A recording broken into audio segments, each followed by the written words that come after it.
We got to know Tony and he invited us to join in the video and we thought, oh, this could be exciting. I wanted you to retouch more. 한 번이면 족합니다.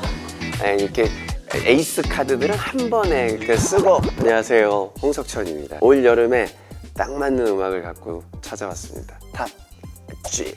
52살이 돼버렸어요. 제 꿈이 가수라고 썼던 적이 있었나 봐요. 노래는 잘 못하지만 이왕 하는 김에 퀸 와사비의 랩을 보면 이태원에 있는 클럽들 이름도 좀 들어가면서 좀 재밌게, 원래는 제목부터 약간 게이팝 스타라는 거를 했는데 진지하지 않게, 어렵지 않게, 뭐 어디 국회 앞에서 시위하는 것도 하나의 방법이긴 하지만 제 위치에서 제 목소리를 내는 방법을 저와 정반대의 어떤 이미지, 둘이 하면 너무 재밌겠다. 퀸 와사비를 섭외를 했고요. 헬스클럽에서 둘이 경쟁을 하죠. 멋진 트레이너분들을 놓고 리아킴 같은 경우는 최고한테 이야기를 하자. 그래서 MZ세대와 꼰대 세대들이 함께 줄 수 있는 안무를 만들어보자. 이제 뉴질랜드 대사님 커플이 있다고 저는 알고 있었지만 너무 흔쾌히 또 받아주셔서 이렇게 많은 분량을 드릴 건 아니었는데,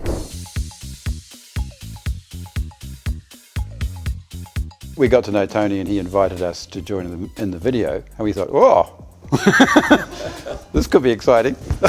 And so if this music video can contribute to increasing tolerance, diversity, equality for minorities in Korea and around the world, then that's a great thing. So they were supportive. I arrived here April 2018. My status was not very clear. In about a year and several months, fortunately or unfortunately, I became the first one. Hiroshi's status as the first same-sex diplomatic spouse in Korea. That was a huge achievement. Now I know of several gay couples of diplomats from other countries here in Korea. We're very excited and proud to be here as out gay representatives of New Zealand. I expected it. The process wouldn't be very easy. I was kind of ready. Some countries were not too ready yet. That's why Korea was one of them. We got used to sort of having some processes, from young ages to sort of. Today, still there are many countries which do not accept that.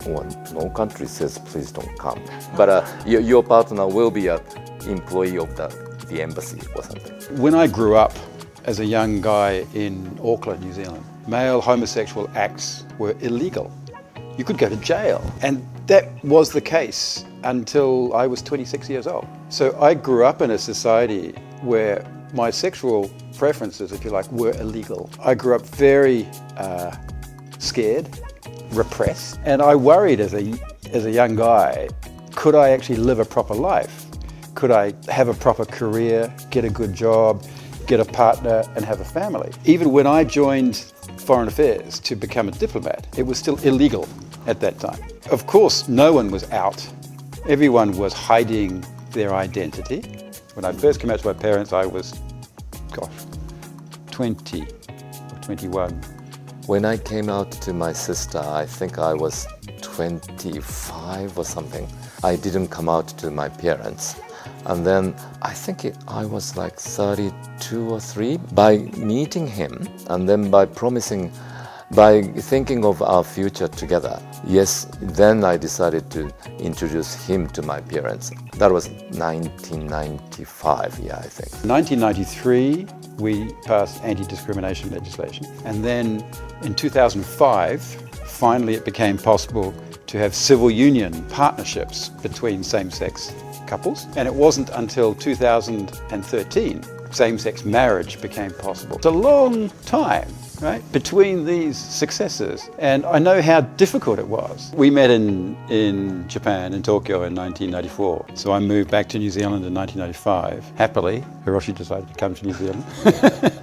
And that was 28 years ago. I thought so, but decision. I mean, I was able to proudly have a family, not hiding, and as I wished. But for us, the big change was civil union partnership in 2005. Our civil union ceremony was the big event for us. That was when we had 100 people in a big ceremony outdoors in Auckland on a beautiful summer's day with friends and family and had a big celebration. So before 1993, before our legislation, I remember that the atmosphere in New Zealand may have been similar at that time. If you have that legislation, it kind of supports, reinforces change, or in some cases forces further change. Technically, I didn't have a proper recognition as a spouse of Philip, the ambassador. You know, that was the big difference. 제가 1등으로 유명한 연예인인데요. 그래서 제가 탑집니다. 버겁죠. 내가 굳이 이걸 이렇게까지 해야 되나? 나도 이렇게 개인적인 행복을 좀 더 추구하면 안 될까? 그런 생각을 하다가도 중고등학생 소수자 동생들이 저를 보고 너무 감사해하는 한마디를 들을 때 짐은 무거우나 내려놓을 순 없구나. 이렇게 길 줄 몰랐어요. 그냥 한 10년 안쪽으로 뭐 차별금지법도 뭐 동성결혼도 뭔가 막 많이 좀 바뀌었겠지 했거든요. 앞으로 10년 안에는 좀 많이 바뀌었으면 좋겠다. 제가 커밍아웃 했을 때가 0이었다면 지금은 51 정도까지는 올라온 것 같고요. 개인적으로 제가 느끼기에는 70점까지는 된 것 같아요. 제가 커밍아웃 할 때는 가족한테 커밍아웃 하는 거, 친구들한테 커밍아웃 하는 것조차도 너무 무서워하고 뭔가 하면 쫓겨날 것 같고, 제가 커밍아웃을 2000년도 했을 때 꿈을 꾸면 안 되는 사람으로 된 거예요. 제 꿈이 없었어요. 어렸을 때는 해외에 이민 갈까도 생각을 많이 했는데 저는 아직 없고요. 대한민국이 살긴 제일 재밌구나. 뉴질랜드는 너무 조용해. 너무 평화로워. 전 아직 다이나믹한 거 좋아하거든요. 부지기수인데 부지기수인데 결혼에 대한 생각을 많이 했던 시절이 있었는데, 동성 결혼이나 아니면 결혼 제도에 대해서 찬성하는 편이지만 개인적으로 결혼에 대한 판타지나 꿈은 없어요. 선한 사람이 좋아요. 오래 사랑할 수 있게 되더라고요. I think even now there are lots of young people in a similar situation, and you know, I worry about young people in Korea. We would pay tribute to Tony for his journey in blazing a trail in Korea, a time when it was very difficult in Korea too, to become out, not just as a gay man, but as a successful entertainer, an actor. That takes real courage. 제가 30살 때 아무도 안 한 커밍아웃을 제가 한 거잖아요. 그때 제가 정말 용기를 어마무지하게 있는 거 없는 거 다 끄집어내서 용기를 낸 거거든요. 이번 프로젝트도 사실은 이만큼 남아있는 마지막 용기를 끄집어내서 한 거고요. 그럼요. 뭐 아무래도 좀 조심스럽죠.